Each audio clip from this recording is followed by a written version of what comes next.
Imagine spending $300 million on a new airport and then finding that there are no takers for it.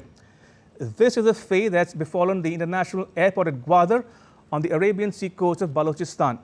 What adds to the mystery is that it's been funded entirely by China, which begs the question, if the airport is not for the people of Gwadar, then who is it for? Could it be for China so that it can have secure access for its citizens to Gwadar and Balochistan? Ragini Sudhir Chaure has more.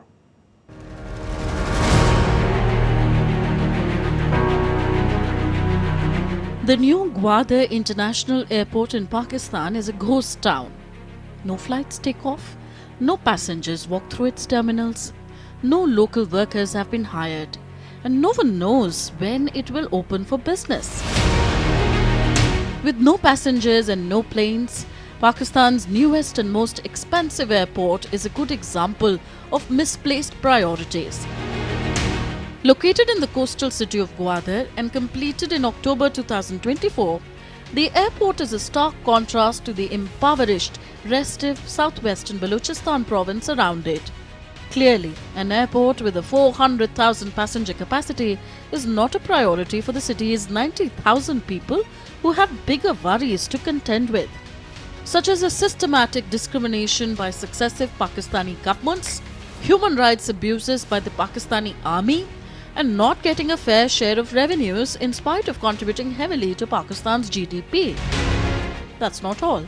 The city isn't connected to the national grid. Electricity comes from neighboring Iran or solar panels, and there isn't enough clean water to drink either. The airport was entirely financed by China to the tune of $240 million. For the past decade, China has poured money into Balochistan and Gwadar as part of a multi-billion-dollar project that connects its western Xinjiang province with the Arabian Sea.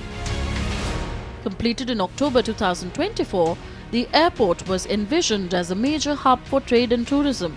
But since its inauguration, it has remained largely inactive. Locals wonder, who was this airport really built for?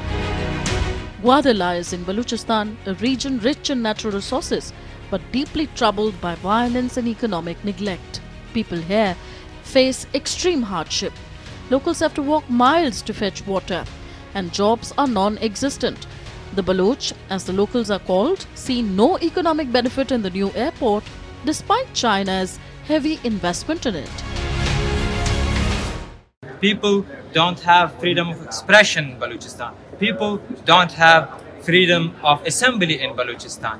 You cannot sit and talk about human rights. You will be killed or subjugated. Also the labor rights. In Balochistan, this is 2025. Pakistan is practicing forced labor in Balochistan. The so-called border between Iran and Balochistan, Iran and Afghanistan.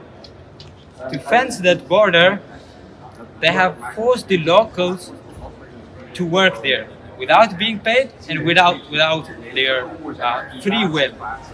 The airport's purpose seems more aligned with China's strategic ambitions than the needs of Gwadar's residents. To understand the bigger picture, one needs to look at the so-called China-Pakistan economic corridor that passes through parts of Ladakh and Jammu and Kashmir occupied by Pakistan. A part of China's Belt and Road Initiative, the CPEC is a multi-billion-dollar infrastructure project aimed at connecting China's Xinjiang province to Pakistan's Gwadar port on the Arabian Sea. It gives the landlocked western region of China direct access to international shipping routes. Pakistan projects the CPEC as a transformational project, but on the ground, the reality is quite different. The CPEC has catalyzed a decades-long insurgency in the resource-rich and strategically located Balochistan. Locals, aggrieved by the exploitation of the Pakistani state, are fighting for independence.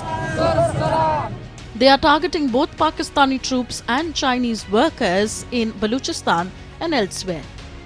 The Baloch separatists, who have long accused the Pakistani government of exploiting their land, see the CPEC as another form of colonialism, only this time by China.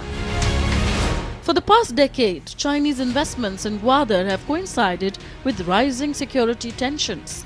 The separatist groups have launched multiple attacks on Chinese nationals, infrastructure projects, and Pakistani security forces in the region. To counter this, Pakistan has deployed heavy military presence in Gwadar, transforming the city into a fortress. Only one commercial route operates out of Gwadar's domestic airport 3 times a week to Karachi, Pakistan's largest city, located at the other end of Pakistan's Arabian Sea coastline. There are no direct flights to Balochistan's capital Quetta, hundreds of miles inland or further north to Pakistan's capital Islamabad. So why care for a sprawling new international airport in Gwadar? Does this so-called development at all help the people of Gwadar? Today, Gwadar looks more like a military zone than a bustling trade hub. Soldiers patrol the streets, checkpoints restrict the movement of locals, and journalists are surveilled.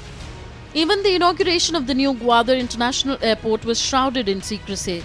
Pakistan's Prime Minister Shehbaz Sharif and Chinese Premier Li Keqiang opened it virtually, away from the glare of people and media alike. And the first flight was, but of course, closed to the public.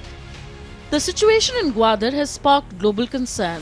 A Uyghur-American politician, Salia Hudayar, has accused China of using the CPEC as a tool for domination. Hudayar wrote on X that the airport is not for Pakistan or Gwadar, it is for China. China is turning Balochistan into its own colony. But Pakistan continues to defend its close ties with China. Its president, Asif Ali Zardari, speaking at an international conference, described Pakistan as a gateway to Central Asia. He emphasized Pakistan's dependence on China. In an interview with Chinese state TV during his recent visit to Beijing, Zardari said, "If I cannot develop myself to China's standards, I can bask in China's glory. For the people of Gwadar, though, there is little to be happy about." So the big question remains, what's next for Gwadar? Will it continue to remain a strategic outpost of China? What's it for the people of Balochistan, the people who have been strategically exploited and discriminated by the Pakistani state? A region that lacks in education, employment and economic development. A brand new airport should have been the last priority of Pakistani personnels, army personnels and government. For now, the big elephant of this airport stands as a symbol of nothing but broken promises.